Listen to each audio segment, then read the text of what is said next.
And yeah, absolutely. I would just love to kind of start out with a little bit of getting to know you. Hmm. Um, yeah, you're such a big figure in veterinary medicine.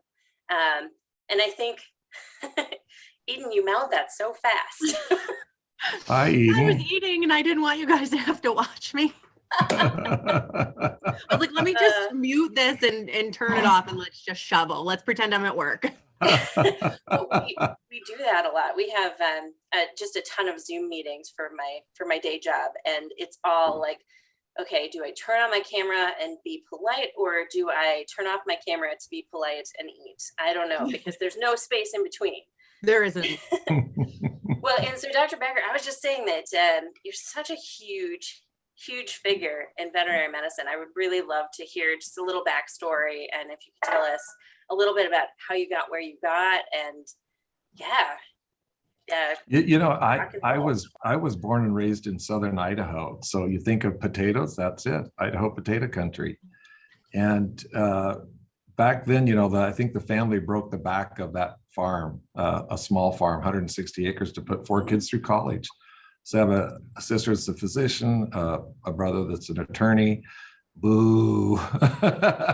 And another sister that was a very successful homemaker, and then myself as a veterinarian. But I remember from 6 or 7 years old wanting to be a veterinarian. We had a small dairy herd, which was typical back then, 20, 25 cows, cream cans. It was back with wasn't a bulk tank or anything. And the guy would come out to the started when there was a Holstein milk cow that was sitting on this mound of straw, motionless. Like, we're on a college campus today, I am, and there's an art project where they have these bulls that everybody has painted. It was about as still as one of those bulls, except it was a Holstein cow. And he said, "Hey, I'm gonna need your help today, Marty." And he handed me this jug of fluids. It was glass at the time. So remember back, this is like 1961 or two. And I remember holding that real careful, be careful, And so holding this glass real tight, and he went out there and he hit the jugular vein with one poke, and every heartbeat of the cow, this stuff was shooting out. The blood was shooting out with each heartbeat. And I was watching it go back and forth like, wow. And he said, "Okay, now hand me the fluids." So he hooked some tubing on it, that yellow tubing that we had at the time on the end of that bottle, and started gurgling these fluids into the cow. And as he was holding it up here, he said, "You ever thought about being a veterinarian?"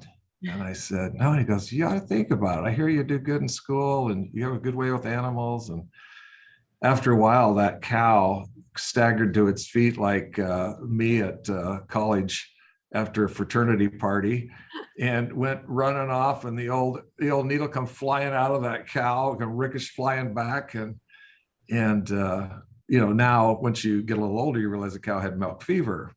So no calcium, no muscles, no nerves fire, right? You just can't move.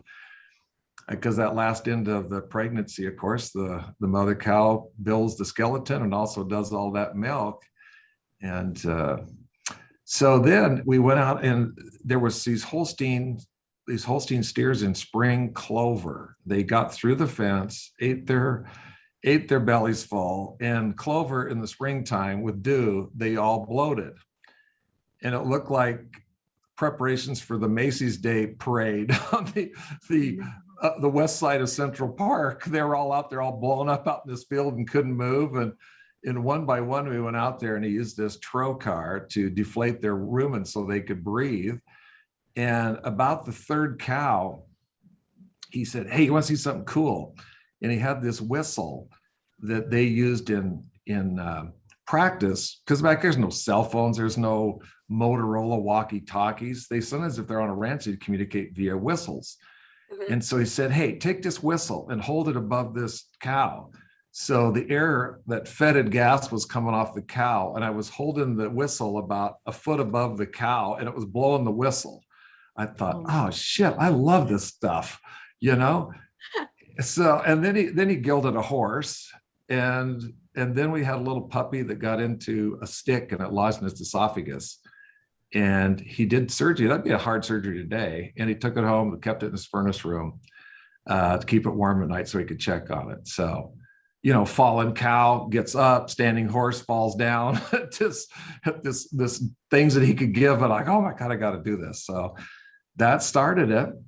I got into veterinary school very young, and the guy was sitting in the back of the room, just like leaning back like this, arms folded. I'm looking around, kind of sizing up the competition here, thinking, okay, look pretty smart.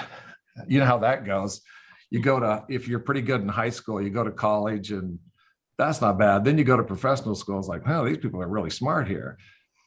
The dean got up and gave a talk on the human-animal bond. Leo Bustad was a Jewish prisoner of war at Sobibor in World War II, and of the craziest places, he was befriended by a Malinois guard dog that was supposed to scare him to death, and it befriended him. And he gave this talk, and at the end he said, at the end of this talk, I'd like to ask our volunteers for the People Pet Partnership that matched elderly people with homeless pets. So next thing I know, I'm at the front of the room volunteering. So I started working with shelters and the human animal bond, and so much for the dairy career of 30 minutes. That was gone. And he also was the first person in the world to look at the human animal health connection. So he's one of the co-founders of the Delta Society. So that just changed my whole life at that point. And so I was the veterinary student that really looked at the bond, and not just with dogs or cats, but I looked at cattle and everything differently. Dad had always been the type where the cows had names, where I remember one time you'd go out we used to have all these chickens. We sold some eggs to local stores, and you go out there, it was dark, scared to death. There's ghosts around and everything. I remember it's like, you pick these eggs up, and the faster you could do it, the sooner you could get in where it was actually lights on. There wasn't ghosts out there, and get breakfast. And so if you ever pick eggs under chickens, they'll peck you. You got to reach underneath them. They're sitting on it, and they'll peck you. And so I figured that takes too long. So I just go up to this big box of these, look like little mailboxes, and I just figured I'll just go up and go wah like this, and all the chickens they'll fly off, and little feathers floating down everywhere. Shit, this is easy. I just pick up these eggs, that worked pretty good until Dad caught me. He must have been looking through the window, and I came outside. Oh shit, he scared the heck out of me. My God, the ghost has got me. It's Dad. He goes, efficient, but that's not the way we do things here. We got to be really good to our animals, So I grew up with that, where the dairy cows had names that were really good, but still it was pretty, the dairy cow would kick you, and you'd kick the dairy cow back. You couldn't get the dairy cow to go in the stanchion, you'd twist his tail, And I started looking at everything differently. I remember in theriogenology, we had to go out and palpate these cows to see their follicles, so what part they're in the breeding cycle. And I don't know if you've ever done it, Eden, but to put on a rubber glove and stick it up a cow's ass to try to feel a follicle on an ovary is not exactly that easy. No. It is not something I've done before. I've definitely gone and helped. So the person who used to own our clinic, his name is Dr. Leahy, amazing veterinarian. He is 82 right now, still comes into the clinic and does cruciate surgeries like nobody's business. Like he bangs them out and then goes, "Can I have a chair to sit to finish suturing?" I'm like, "Yes, you can." He's amazing, but he does Highland Farm here in Massachusetts, and they have tons and tons and tons of dairy cows. And I've gone with him a couple times when a cow is down, and he's like, "I just don't think I can do this by myself. Can you come help me?" And I'm like, Oh my "I don't gosh. do large animals." Actually, cows and horses make me scared. Like I just run. Funny. He's like, "Come on, you can do this." And I'm like, "I can't." He goes, "If I can do this, you can do this." And I'm like, "No, you're built different." Oh, and it sounds like he's an amazing guy. I tell you, it is not hard. It could have been, these follicles could have been the size of a softball, and I'd still have a hard time feeling them. And some of my classmates, of course, they're just like, they're perfect at this. And I'm thinking, thank God I'm not going to be a dairy practitioner, man. This is tough. But what happened was, I'm not sure if it's different now, but the plastic sleeves you used had a kind of a hard ridge on either side. It was like two pieces of plastic melded together. And when we go into these cows, you know, this is 6th or 7th student going in and out of this cow's rectum, and the cow was in distress, and you'd see blood coming out. And I'm thinking, this is not good. Yeah, and you know, everybody's mad at the cow because they won't stop moving. Imagine this cow seeing all these students behind it, and it's gone through this before, right? With another rotation. This is not the first rodeo of this poor cow. But I really, now I look back at Fear Free, and subconsciously I had something I could start seeing things that was causing pain, and then because fear is caused by something painful or something disturbing. Like when you trim nails too short on a pet, that's painful. Right. Now them seeing the nail trimmers is disturbing. And it's real easy to tell this to a pet parent that's trimmed their pet's nails at home. Duh. I mean, that hurt like hell. And so they know I don't want it repeated. And in a veterinary clinic, what do we use a syringe for? A blood draw, a vaccination, Serenia, antibiotics. It hurts. I don't think any of us ever got an injection and thought, well, that tickled. So in their mind, they go, okay, that was painful. Now seeing that syringe is disturbing. And I still remember when Fear Free started, I was up in Vancouver Island in Victoria at the Empress Hotel. If you've ever been there, it's just beautiful. You go have a little high tea at 3 p.m. with the crumpets and the tea service and everything. And I gave the keynote one day, and Karen Overall, the board of veterinary behaviors from Penn, was there. And she was up front, you know, do good, Marty, blah, blah, blah. So the next day, of course, as a speaker, she gives a keynote. I've got to go and show up for her and support her. So I'm in the back of the room where I've always sat my whole life. And as she comes in, I can't wait to hear your talk, Karen, you know, good luck. But in my mind, I'm thinking, I'm out of here. As soon as she gets distracted, she'll never notice me leaving. I'm going to leave and go have a nice ice cold Canadian beer, maybe 2, and then go meet my wife for an early supper. Well, I didn't expect to have my life changed. She started out, her first sentence was, fear is the worst thing a social species could experience, and it causes permanent damage to the brain.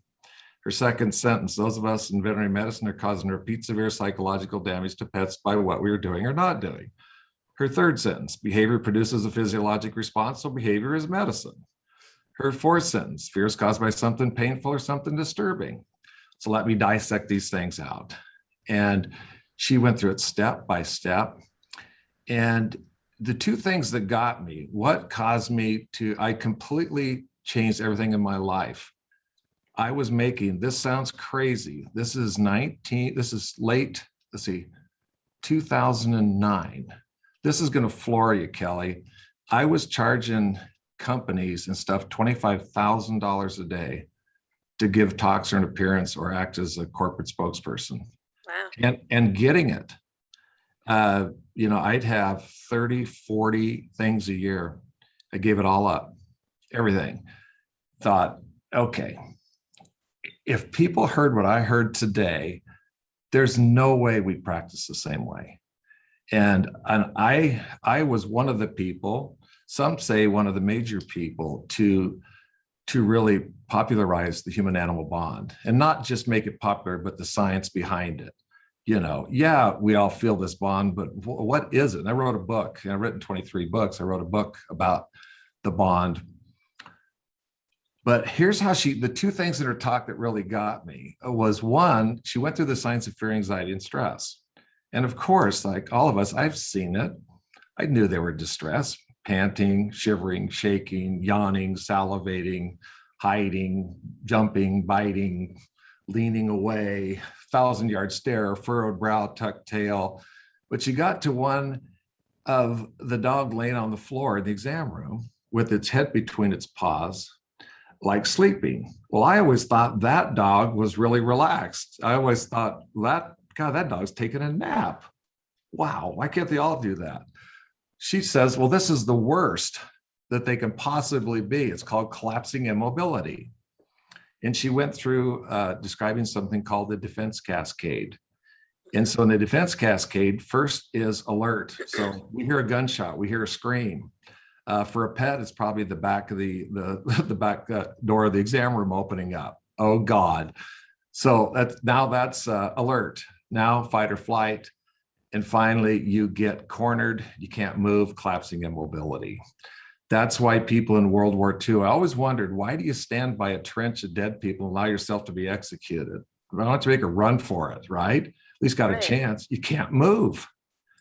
So a frozen cat and a dog laying there on the floor with their head down, their eyes closed, collapsing immobility. Oh, wow, really? That's the worst it can get. And then this is where her brilliance came in. She said, who in the room was born, was a child in the 1950s or 60s that was taken against your will for healthcare, she called it, and were manhandled, manipulated, threatened, or abused? Okay, I'm one of those. And she goes, do you remember any specific traumatic incidences where you were perhaps held down for a procedure? And I remember I looked at my finger and went, oh God, I see the scar there still, where 3 people held me down to lance an abscess on the end of my finger from a beat knife. And then I thought of my sister getting her ponytail pulled at the dentist to keep her mouth open like a human Pez dispenser. And she said, all animals are the equivalent of a 1-year-old child. Number 1, they are taken against their will for healthcare. Number 2, they have no idea why the procedure benefits them. Number 3, they can't anticipate or expect the relief of fear, anxiety, and stress or pain, even if it's moments away. And number 4, they have no control. They can't flee the threat. And she went on to give examples of vaccinations. At the time, it was flu, but let's think of COVID or flu, depending on where you're at. You go in, you go by free will, you know why it benefits you, you know it's going to take about 30 minutes, probably with your thing, and they got to wait to see if you have an anaphylactic reaction. And then finally, if you don't want to get it, you don't go, or if you're in the middle of it, you get scared, you leave. Well, the pet comes to get a vaccination against their will, don't know why it benefits them, have no idea that it's probably going to be 20 minutes total or 30 minutes total, or they're going to come in a few minutes, they're going to poke me, and then I get to leave, and they can't flee the threat. So I thought, Although I don't know about you, but I've had many pets try. have tried, exactly right. Amen, Kelly. Amen. Cats in the roof. Yeah, exactly right. Well, and before Fear Free, I want to be clear.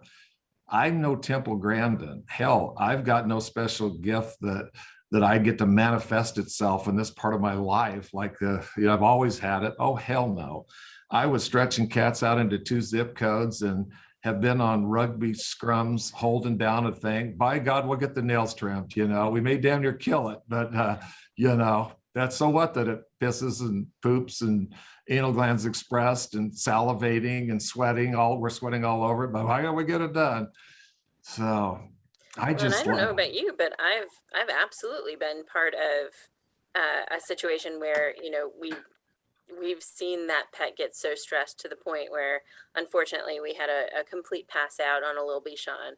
And I'm sorry, but it would have been so much easier to work with that pet than to deal with the aftermath any day of the week, right? Yeah. Like worrying about that pet for a day.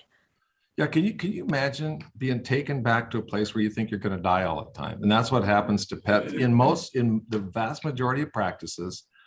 The pet thinks they're going to die. They just don't think it's going to be bad. They think, actually, I'm fighting for my life. And so that's where you get fear-based aggression, Mm-hmm. and then the pet parents, the worst thing in the world is feel like you're hurting your pet by trying to help it. So everything was working against us. And so that was basically it. And then we went back to boarded veterinary behaviorists. Spent 5 years figuring it out. How the hell do you do this? So some people say, we do Fear Free, just don't call it Fear Free, or we've always done it. No, there's 256 people on the Fear Free advisory group. There's 65 boarded behaviorists. There's 12 boarded anesthesiologists.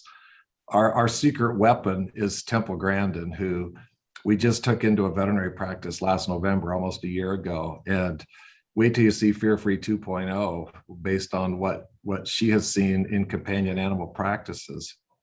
But and I'll just kind of wrap this piece up about Fear Free.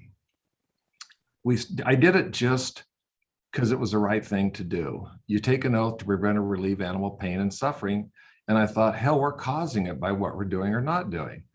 I can popularize this. That was going to be my gift. I've got a network. I've got almost unlimited energy. My wife's sitting right over here about 5 feet away, and she'll tell you, I am the most determined person in the world. If I get on something, no matter what, she's shaking her head, yes, that no matter what happens, I will see this thing through.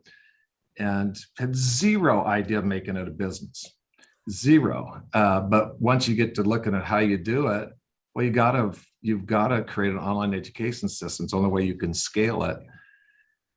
And right away found out it was better medicine. Why is that?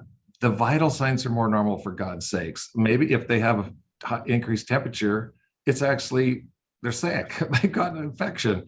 And if the heartbeats increase, well, maybe it's tachycardia, it's hyperthyroidism. And if the blood chemistries are more normal, what if that increase in glucose, it's actually pre-diabetic, or the white blood cell count's not a leukocyte shift from the spleen squeezing out so I can survive this office visit. There's a dramatic decrease in injuries. And it's, that's the craziest thing, to be in the battle as a technician. Pet thinks it's fighting for its life. You're fighting to get the procedure done.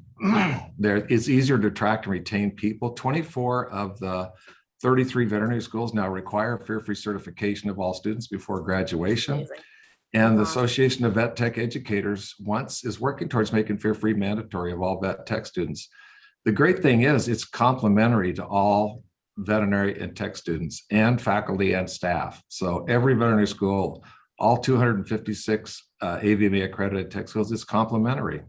Yeah, I was gonna say I got it for free through my school for technician. It was really nice, and my certification I think just recently expired, and I was like, oh man, I gotta research soon. Yeah, well, I'm really proud of you, Eden. For first of all, you got a cool name. Like when I went to my 50th reunion, you don't want to be remembered as Marty Becker. I got the screwed up name.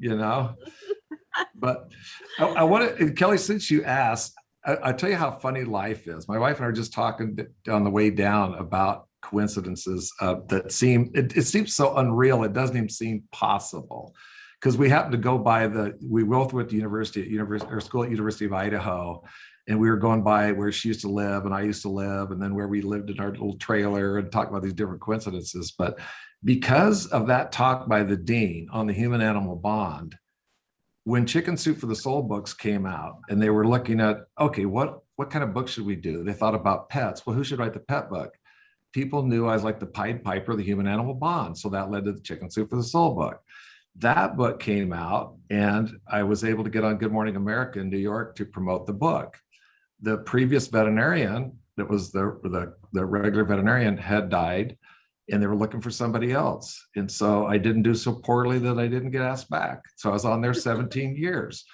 Then it goes to being on this TV show. Then it got to doing a nationally syndicated column, which I still do, and then another book. And then it's funny how what do you call it? Luck is when preparation meets opportunity, Growing up through school, I was the editor of the school paper, a little tiny school, country school. And she said, you ought to think about being a writer. Nah, I'll be a veterinarian. Then you get in college and take a class. Daniel, I can't remember his last name. Kat, you're a good writer. I'll think about writing. No, I want to be a veterinarian. And then it's funny how that works out. You could be a veterinarian and a writer. And I just feel, Kelly, you had Nicole Morgan on earlier, when I work with Nicole, now I can say this honestly. So I've been owned all or part of 7 veterinary hospitals. Now I just work as an associate veterinarian. Every time a new veterinarian comes, we make them work 1 week as a receptionist and 1 week as a technician.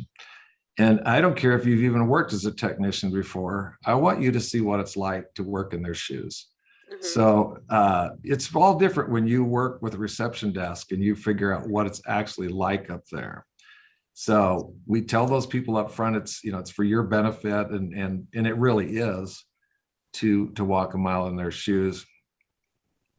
But I've never used a technician as a pair of hands as stuff. We collaborate. So when I come in the exam room, I said, I've already met Nicole. I want you to know that we work together. You'll hear us talking. We're not talking around you. We just communicate about things that we may have missed. We're looking at emotional well-being. So we go back and forth, and it's a true collaboration. So is there anything I've missed or anything you think we should expand upon? And Nicole will talk for a while, and then I just sit and I listen with them, or she'll communicate about the FAS scale that we're seeing and getting a little edgy. I think we should back off for a minute, and we do. And oh my gosh, it's so amazing, the power of two in the exam room working like that. And Nicole is so passionate about fear-free that she wants to take it, outside to just help others have that love of animals and that love in the career again, where they feel really, they love it, not just like it. They're back to just like, I think, Kelly, when you're younger and you think, I love animals and want them to love me back, and it's possible, right? Yep. So, I think that one of the things that you said just a little bit ago, which I'd love to expand on a little bit, is you have people who say, gosh, we do fear-free, but we just call it a different thing. And I'll say, 20 odd years ago, of course, we were doing some fear-free techniques, right? Like y'all have that like one tip or trick that you think is going to get somewhere with that pet and potentially save you a ton of hassle, a ton of fear, a ton of issues. It's a very different thing, though, to have a tip or a trick that you use versus having an understanding of what actually goes into it. And I'm very blessed in the fact that I'm part of NVA, which means that we have a very active, fear-free, devoted veterinary nursing development team. And I'm going to admit this to you, I'm at the tip of it. I definitely have not been through everything. I'm not certified yet. I fully intend on getting there. But when you start to dive in, you recognize that there's a very big difference between using squeeze cheese once in a while to get something done and being fear-free certified. And Eden, you can probably speak to this as well. Like it's a whole dialect that you don't speak until until you've done your 10,000 hours of walking in those shoes. Yeah, it's a lot. And honestly, like previously, so I did 5 years in feline specialty, and then at that practice, we did fear-free very much. All of our appointments were an hour long, at least. They were all booked accordingly because the doctor truly believed in fear-free. Like the room was feel away. We sent the owners home with feel away wipes to wipe down the carrier. We went over the whole, take the carrier out ahead of time, put it in your house, fill it with treats, make sure it's a safe space for your pet because they're going to be riding in this. And it's like an alien abduction. They have no idea what happened. They got shoved in a box, put in a car, they got car sick. Like they got to go through the whole thing before they even get there. With cats, it's like it's a whole new world with cats. And our rooms were quiet, and we had like Heidi boxes where the back was cut off so that we could reach in there and do things that we needed to do, and they could still hide. And it was amazing. And then I went to general practice, which I love the practice I'm at, but very like fast 3-doctor practice. Get her done. 30-minute appointments, get her done. And I really pushed for fear-free. And we definitely, like when we have our spicy kitties come in, I'm always like, okay, I think we should stop. This cat 1 wants to eat us too. It's going to eat us. It's going to kill us. Cat. Let's better living through modern chemistry. Let's send it home with some drugs. Drugs are our friend. Well, and I think that's something to speak to. So Eden, when you're talking about the hour-long appointments and when you're talking about taking time and adding drugs, I think that there is probably and I come from the financial side, I'm financially responsible along with my group leader for the well-being of my hospitals. I think we need to really look at the fact that when you have a fear-free practice, yes, the appointments are potentially longer, and maybe they're not. Like there are ways to adapt your workflow in order to allow for sedation and in order to allow for, break time in between and switching between exam rooms. Like I know some fear-free practitioners that have no prolonged appointments, who Yeah. have, very, very short and succinct appointments, but they still do fear-free the right way because of the fact Yeah. that they're willing to switch back and forth and adjust their flow. But I think the other thing to think about that is when you're looking at the economic impact of fear-free, a lot of times people get very scared off at the longer appointments. But the reality of it is that if you do your marketing right, and if you do your word of mouth right, and if you do your explanations to the clients correctly, that translates to a higher average client transaction, because people are willing to pay to not have their animals scared out of their gourd every time they come to a veterinary clinic. Kelly, I want to address that, since I've got a little to dispel some myths. So Yes. fear-free is science-based. And trust me, I wrote a book called The Healing Power of Pets with a New York Times reporter. And I still remember saying, Marty, we can't just say it's true. We have to prove it's true. So Right. I kind of come from the world of like, well, if I've experienced it or witnessed it or intuited, it must be true. But, we have Gary Landsberg is a boarded veterinary behaviorist. It's double boarded in the US and Europe. And he's our head of research. So there's a research tab on fear-free. If you want to know, we know what colors are best for pets. We know what kind of I fabric. know. I've had to fabrics are- design de novo clinics around that. Yeah, so I know. we know. And guess what? If you do a fear-free exam, it takes 26 seconds longer. We have 2 different studies, and the actual exam time is better because there's not so much of the rodeo, of moving around. So you actually have better exam. People go, so it takes too long, it costs too much. Hard costs 50 cents to $1. That's it. You raise your exam fees $1 and you completely covered the hard costs. One of the things I didn't get to, we talked about, you match up with your oath as you take as a tech or a vet, better medicine, fewer injuries, easier to attract and retain people. Now, when veterinary students and tech students are getting 8 job offers, if you're learning it in school, you're going to want to do it in practice. You don't want to go from, back from general control to, a dog pile. What I didn't get to is there's 3 years of white papers now. We can show all practice KPIs are up and net income is up. So it's financially better. 3 different years. And the people we had do the white paper, Fritz Wood, Denise Tomlin, Gary Glassman, Louise Dunn, the 4 people that people listen to at conferences and read about. And the last thing is it makes practice fun again. At North Idaho Animal Hospital, where fear-free started, 85% of the cats that aren't sick or injured will take a treat. And that means they have to have low FAS levels. They have to be hungry, and you have to have a phenomenal variety of tasty treats. So normally in sales, Kelly, I think when you and I have talked, hell, you could sell me stuff and I could sell you stuff, even if you didn't need it. But usually you should handle the pushbacks. Let me address up front, what's, the hard part. There really isn't any. I swear to you, there's no downside. If you want to do it from better medicine, if you want to do it because you make more money, you want to do it because you want to attract and retain people. I had a bet with somebody earlier this week, and he lost $100 bet. He was telling me, and we're just cannibalizing veterinarians from everybody else. It's cutthroat. I hate it because we got to get a vet from somebody else. And I said, oh, I tell you what, if you were fear-free, you wouldn't have any trouble getting veterinarians or technicians. What do you mean? I said, I can give you 10 veterinary clinics that have unsolicited applications for veterinarians or technicians to work there. That were sent in because they're fear-free. Oh, bullshit. I said, all right, tell you what, of these 10, you pick out 3 and you call them, you cold call them and ask them. And so guess what? He owes me $100.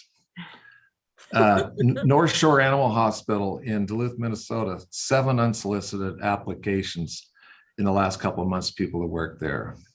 Animal Medical Center, Fort Mill, South Carolina, 6 unsolicited applications to work there. These people can work anywhere they want. So why work in a place where we took the pet out of petrified and put the treat into treatment, where the pet has a good experience, the pet parent has a good experience, and the people that work there have a great experience, you know? So. Now, what I didn't realize, Dr. Becker, is that on your website, on the Fear Free website, there's all types of marketing materials too to help.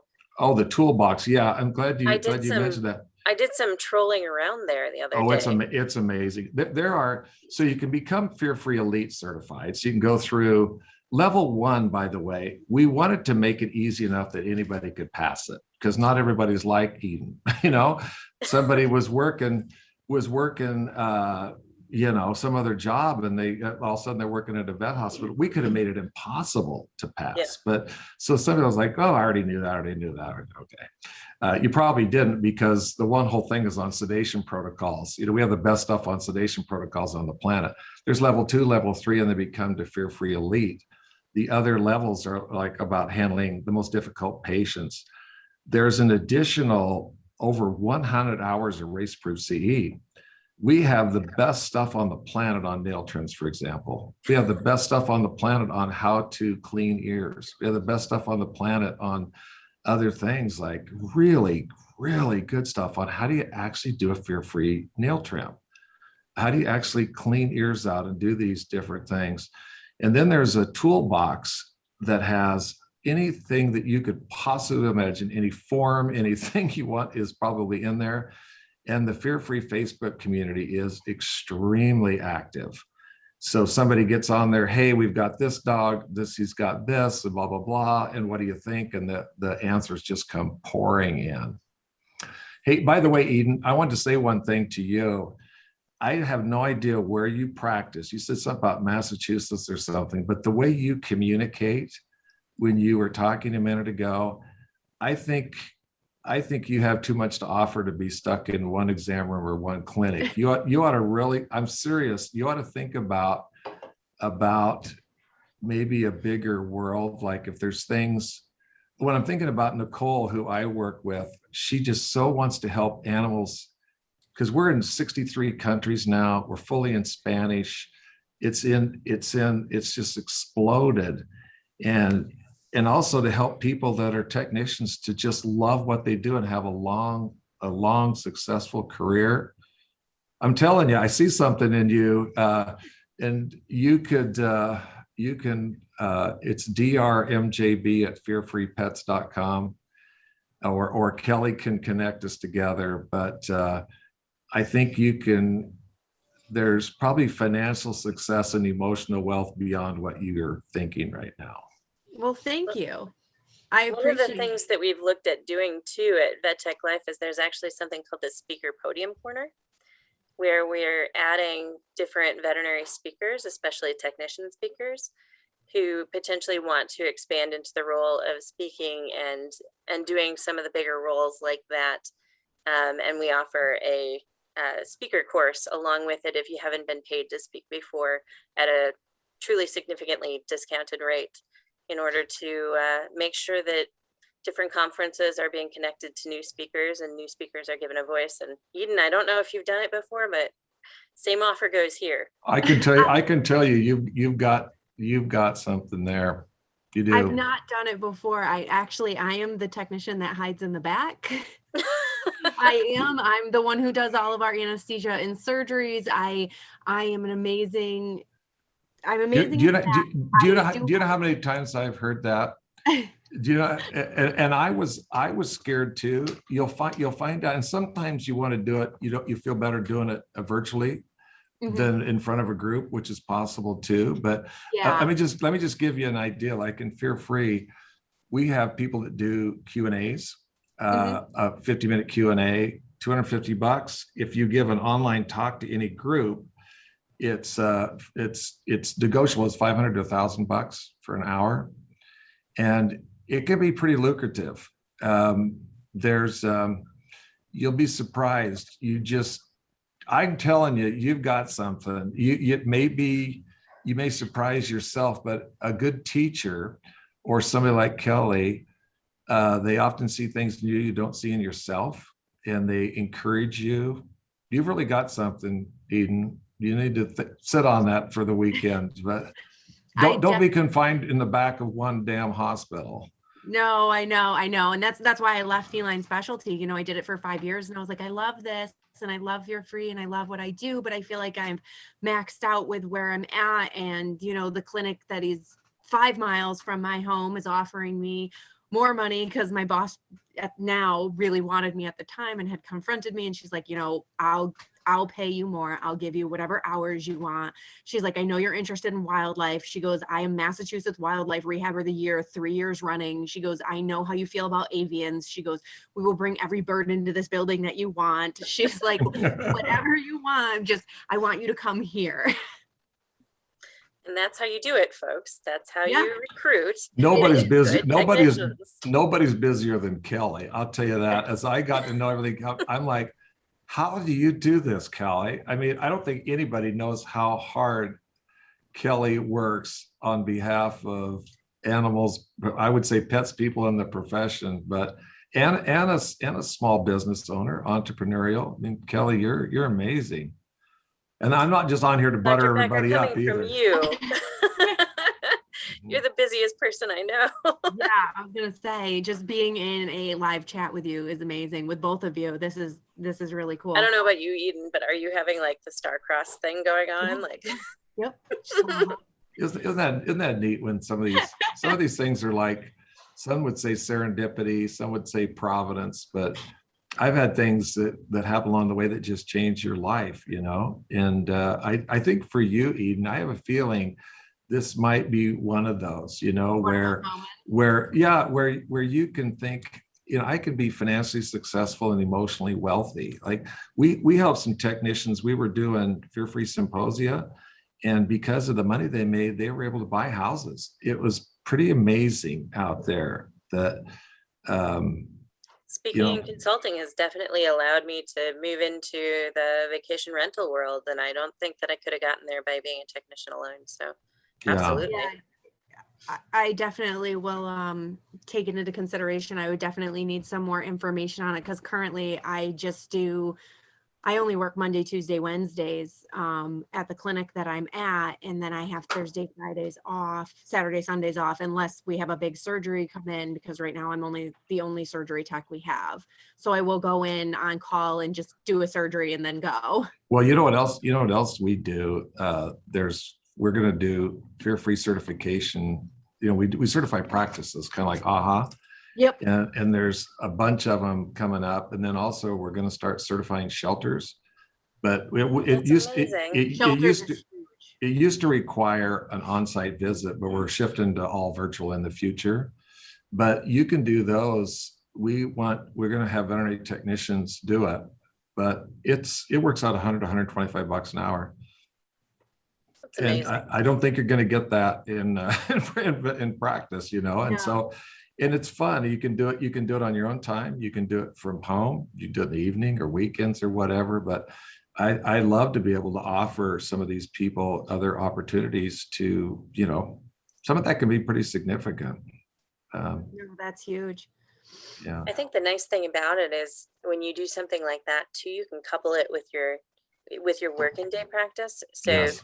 I mean, the thing that I've always loved about speaking or about these opportunities is that, you know, I still can be on the floor and I can still enjoy my world as a technician, but I'm not relying on that 100% for everything that I'm making or that I'm taking home. Right. So all of a sudden I can enjoy what I'm doing on the floor as a day practice technician or ER technician or whatever that looks like. Without having to worry about the financial side of the fact that that doesn't necessarily get me where I need to be financially. Agreed. And you know, people, I think Moira saw something in you, Kelly. That's why she so excited she did. Yeah, she wanted to pass this on to somebody that kept that heartbeat going in it, you know. And so I think all of us have had something Eden like that, where somebody sees. That's what a good teacher does. That's what a good mentor does, is they see something. Like I would have, when you say that I'm the shy person in the back, no possible way I would have thought that from the way you come across. And so you bit more my mouth that keeps me in the back. There are times where someone says something to me and I'm like, oh, really? But let me educate you. Also, you're not going to talk to me that way. So there are times my boss is like, no, you can't go out there. I'm like, but I can. I think I should tell them. I think they need to know. You know what? You can be, my wife would say the same thing. They can be two different people though. You know, you've got your, or there could be three people, right? There's a saying, when two people meet, there's six people present. The people that you think you are, the people the other people think you are, and the person you really are, right? But yeah, just think about that, Eden. Not just it doesn't just have to be fear free, but there's all sorts of stuff I think for you. And you know, Kelly had said something I think before you came on, how you've been one of these people that's attended so much stuff this week. You know, other people find a reason not to do it, and here you are, you know, sharpening your saw. You probably heard a lot of different things. This past weekend too, when Vet Tech Week started, it was the Massachusetts Veterinary Technician Association's weekend conference.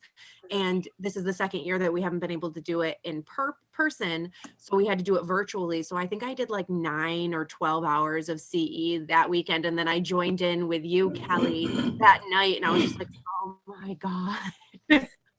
I was like, definitely one of those things where I've had a couple of these events, not the Vet Tech Life events, but the virtual Vet Tech Week events. Washington and a few of the others actually push them out because they've realized that for Vet Tech Week, too many different organizations were offering, and we were getting, and I don't know about the other ones, but I've gotten a ton of messages that say, hey, I would really love to join you, but there's 6 CEs going on at the exact same time as yours. And I love the idea of celebrating Vet Tech Week and giving people some, some Zoom meetings that maybe don't require your brain cells to be completely firing, and they can just be fun, right?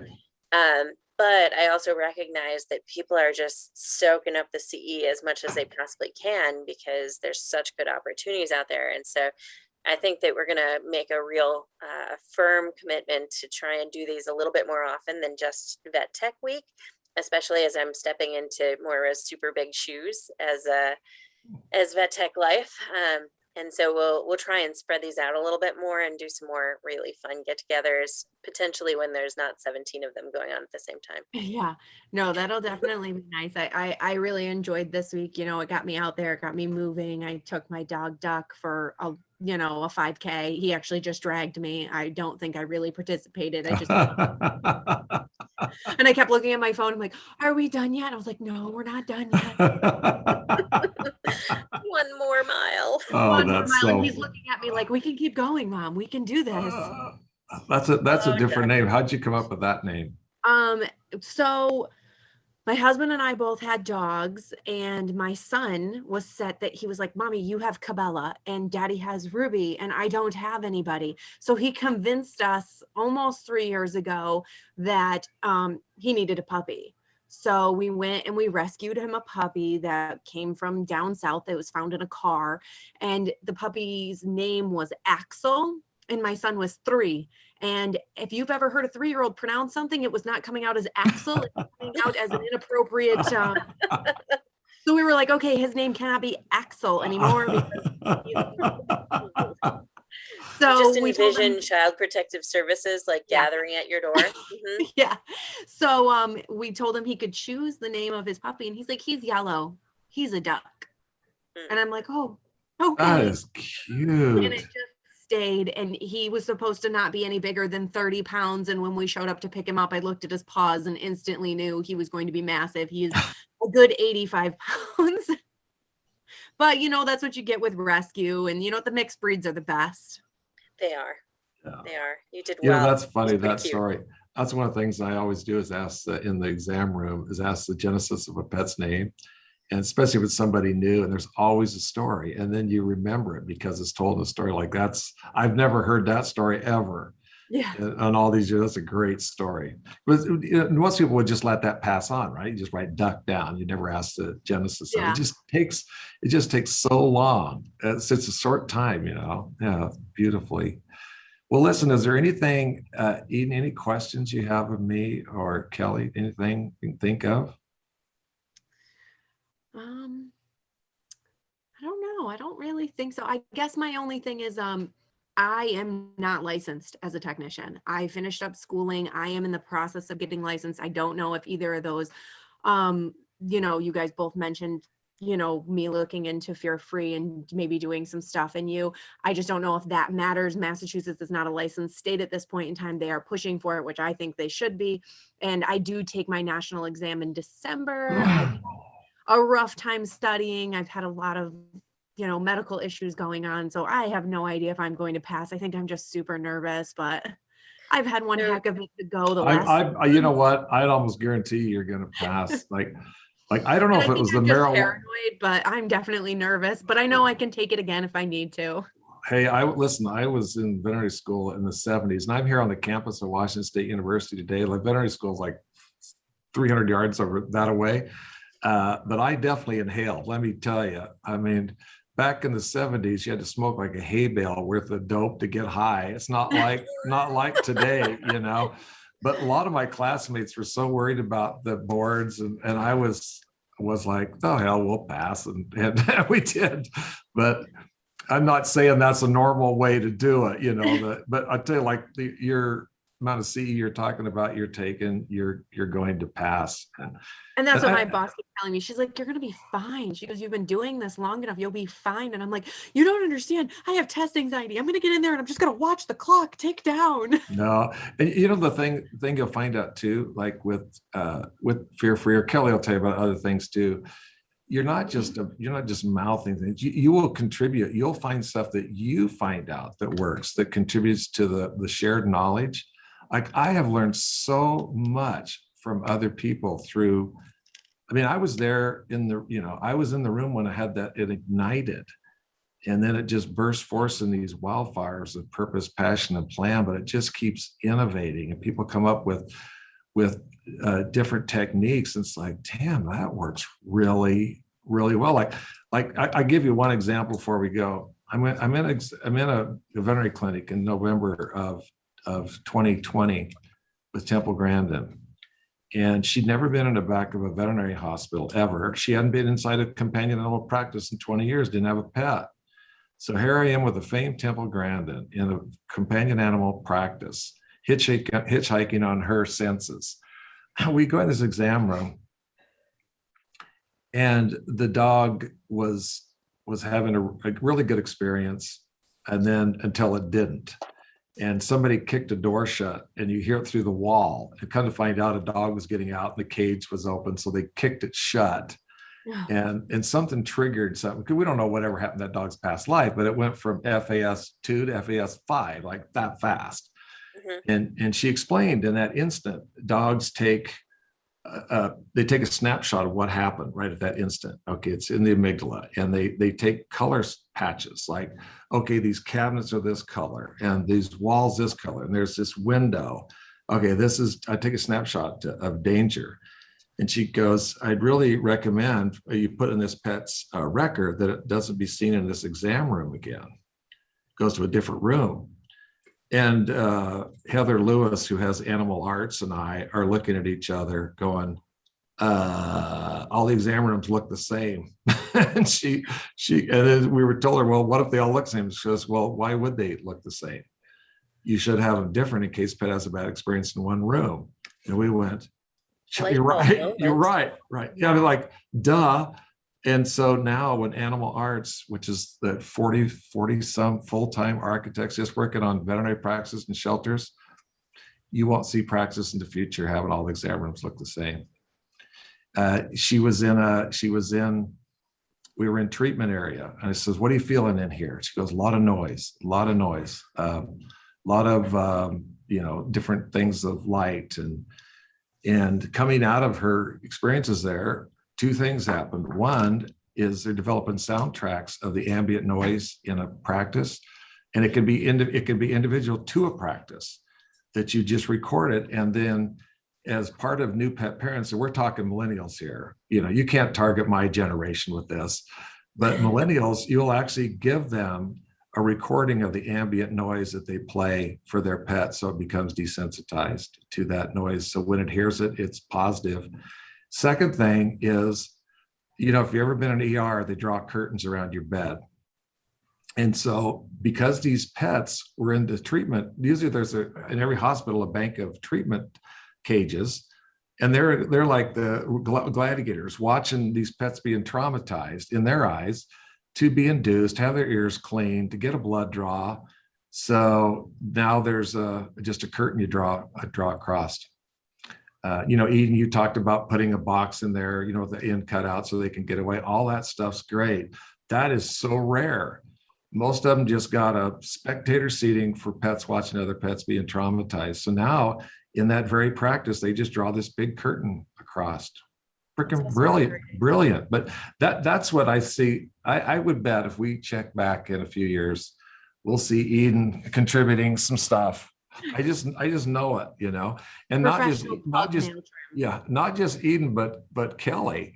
You know, as I've gotten to know Kelly, she's no one-trick pony, man. She's like 10,000 things at the same time, you know. So Kelly, as you dive deeper into it too, and you know, my wife and I went by a hill here. This is all for charity.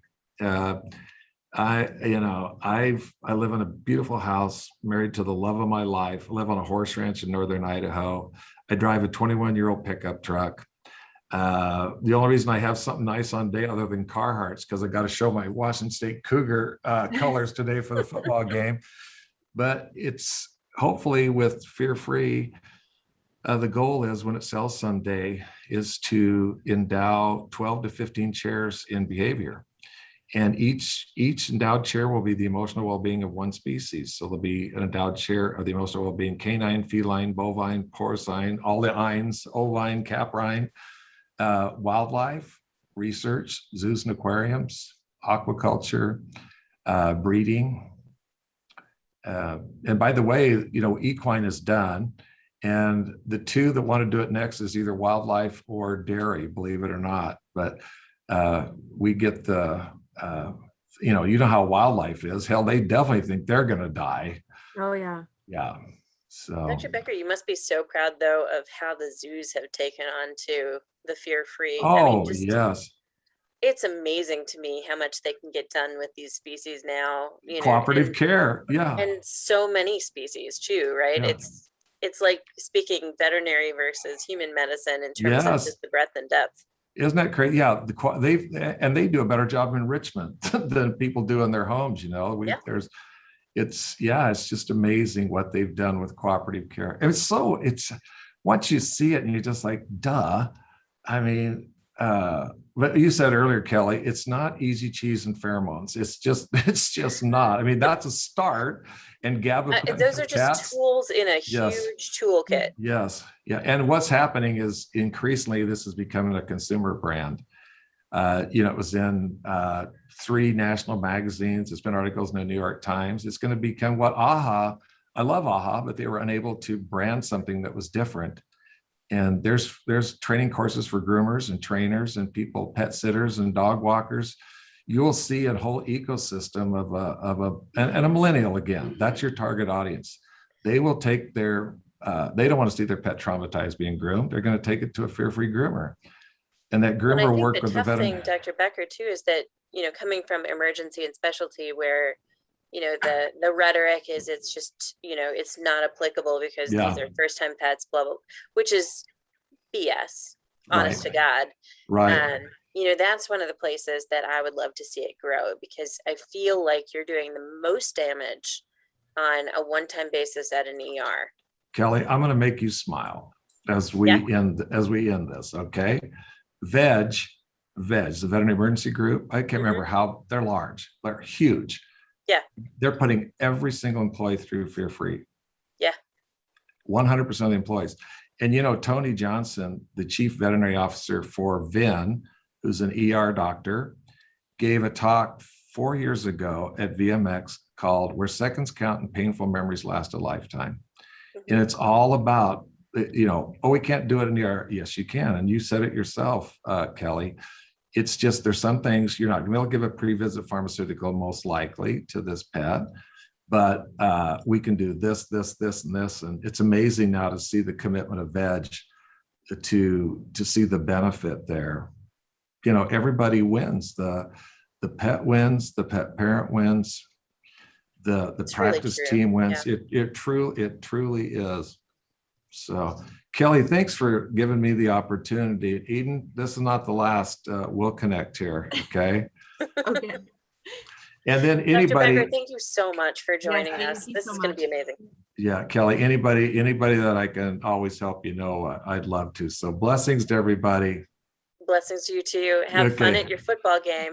Go Cougs. All right. Bye. Bye.